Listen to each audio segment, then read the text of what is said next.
Ah bon? Oui, vous me semblez ça qu'il a Tu as vu ma photo? J'avais rencontré quelqu'un aux États-Unis qui était à l'école le dimanche ici, à Kinshasa. Il m'a montré une de mes photos. J'ai dit, oh, j'ai fait la part jusqu'ici. Et ici, c'était blanc. Alors j'ai dit, ah bon, il faut. On avait amené ça. Vous savez, il y a ma photo à moi. Vous avez la baba, j'étais jeune, hein. Ah, il y a Pembe, ah, il y a Maman faux. Tu ne peux pas avoir ça. J'avais tout ça. On sait que ça. Après,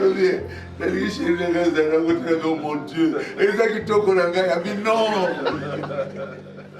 Bon. Maintenant, c'est Carlos qui a ça. Carlos a été. Oui, si, il est là, il vient de m'appeler. Là, tu as laissé. Non, c'est un autre. Voilà. Merci, merci, merci, merci papa. Je reçois un cadeau de mon père, le pasteur Barouti, qui est venu me voir aujourd'hui. C'est la deuxième visite aujourd'hui et il me promet de passer dimanche 3. Dimanche 3. Écrivez ça. Non, on a écrit, c'est plutôt à ceux de Barouti Tabernacle de ne pas improviser un autre programme. Moi, c'est bien. Là, c'est propre. Lui, il est venu avec sa chère épouse. Il y a que. Madame, on vous reçoit.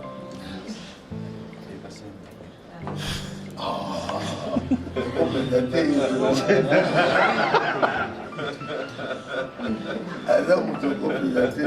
Non, c'est l'humour. C'est l'humour, hein. On parle de la barbe blanche de papa que vous avez héritée. Oui. Ah bon? Il y a eu un bébé. En tout cas, je vais vous embêter pour que vous ne puissiez pas faire un autre programme. Ouais, parce qu'aujourd'hui, vous avez fait un programme de mariage, je pense. Ouais. Mais non, on sait que papa est sollicité par tout le monde, c'est normal. Nous, on va patienter jusqu'au 3. Ça sera long, mais on va patienter. Comme les Quinois disent au Kanamouté, on va attendre le dimanche 3 pour qu'ils viennent visiter aussi l'église, nous reconforter. Les fidèles en ont besoin, ils savent qu'il va venir et on est impatients. Comme on l'a raté aujourd'hui, le dimanche 3, on sera béni par sa présence. On saurait que le Dieu qui l'accompagne avec ses miracles, que ces dieux-là aussi viennent à la cité Bethel. Et surtout, je lui ai demandé comment il fait tout ce qu'il fait, tout ce que Dieu accomplit dans sa vie. Il n'aime pas qu'on dise qu'il fait. Alors on va dire tout ce que Dieu fait dans sa vie. Il m'a dit, il est attaché à Jésus-Christ. Ah, oui. Vous voyez? Et il m'a parlé de son histoire. Comment il a commencé, comment il a été tabassé par de voyous. Ensuite, il a prêché la parole à ces voyous qui ont mangé avec lui. L'église a commencé. Après, il a été lui-même écarté pendant 20 ans. Il était sur les bancs, il ne voulait pas diviser l'église. Il a voulu la paix. Il n'a pas cherché sa prospérité, mais plutôt la prospérité de l'œuvre de Dieu. Amen. Et il a visé tout ça. Alors, je lui ai dit, mais pourquoi on n'a pas de documentaire? Vous voyez, nous, on est cette nouvelle génération de serviteurs de Dieu. On a besoin de repères. Lorsque nous voyons des miracles dans les vies de ces genres d'hommes, on se dit, Seigneur, j'aimerais aussi que tu m'utilises comme ça. Parfois nous allons à Manguengue prier, mais il n'y a pas ça, il n'y a pas ces résultats-là. Parce que ces miracles que eux vivent, ce n'est pas seulement les fruits de la prière, mais c'est aussi les parcours avec Dieu. Tout à fait. Et nous avons besoin de connaître par où ils sont passés, qu'est-ce qu'ils ont subi pour être ce qu'ils sont. Parce que nous, quand on a des petits vents dans nos petits ministères, on a envie d'abandonner. Mais si on voit tous les jours les parcours de ces hommes, comment ils sont tombés, se sont relevés, comment ils ont été frappés et puis se sont relevés, tout ça, ça va nous aider pour que nous soyons d'abord persévérants, que nous ne puissions pas abandonner. Donc, moi, je demande à vous, le Barouti Tabernacle, de nous organiser ces documentaires. On a besoin de connaître par où ils sont passés, ce qu'ils ont vécu. Ça nous aide, vous n'avez pas idée. Où sont ces documentaires? Là, c'est la femme de Carlos. Carlos est là. Comment vous allez? Madame, vous allez bien? Bienvenue. La famille est réunie. Moi, la photo, Anna, j'étais comme ça. Ah oui. Exactement comme ça. Oui, hello. Oui, parce que Ministère Hollande. nasalaki yango esilaki photo sala nyonso Sembi, moi je demande pour faire la famille.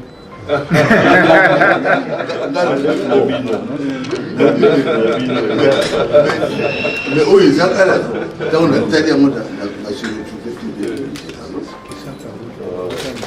lui, il est pasteur, associé. C'est lui qui a prêché donc. Il a prêché cette semaine ici.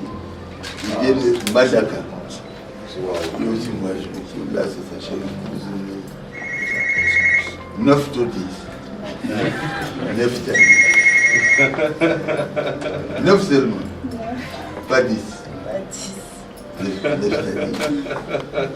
Et j'ai été chez eux à Badolité. Et j'ai prêché dans le petit village, juste Molegbe.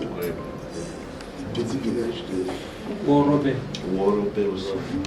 J'ai prêché aussi à Worobé. Bon, Worobé, c'est pour entrer à Centrafrique. Ah oui. Et là, je suis sûr que l'eau n'est pas tellement propre. C'est là où il y avait une souris et tout ça. À Worobé.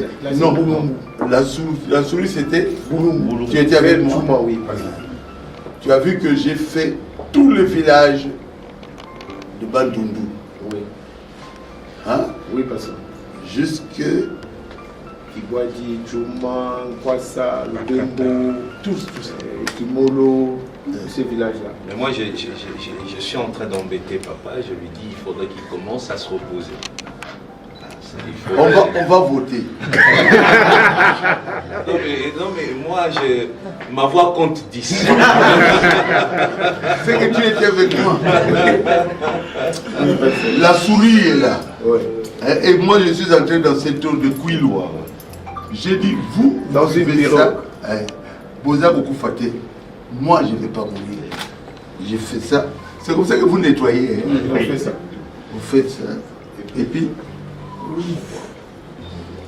Papa Ngaba a crié, non, il y a une souris pourrie là. J'ai dit, et les gens qui sont ici ne sont pas morts.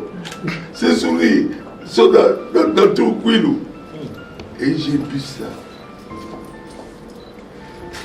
Et je suis pas malade. Bon, Je suis pas malade. À 75 ans presque. papa presse sur la relève. C'est à vous de prendre la relève et faire la continuité. Aller aussi à Ouagata, par le Moi, je ne respecterai pas. Papa, J'aime beaucoup papa, mon papa fils. m'a épargné. Que Dieu vous bénisse, mon fils. Je te dis. Je suis béni, papa, et nous vous attendrons le 3 pour que l'église aussi soit bénie. On est très honorés et surtout on est très enseignés par votre vie.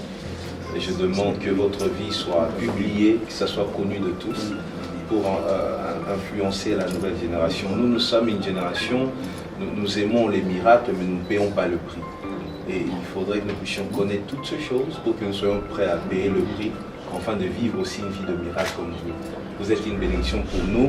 Restez vivants et reposez-vous, papa. Merci. Je vois une bénédiction. Merci beaucoup. J'ai écouté.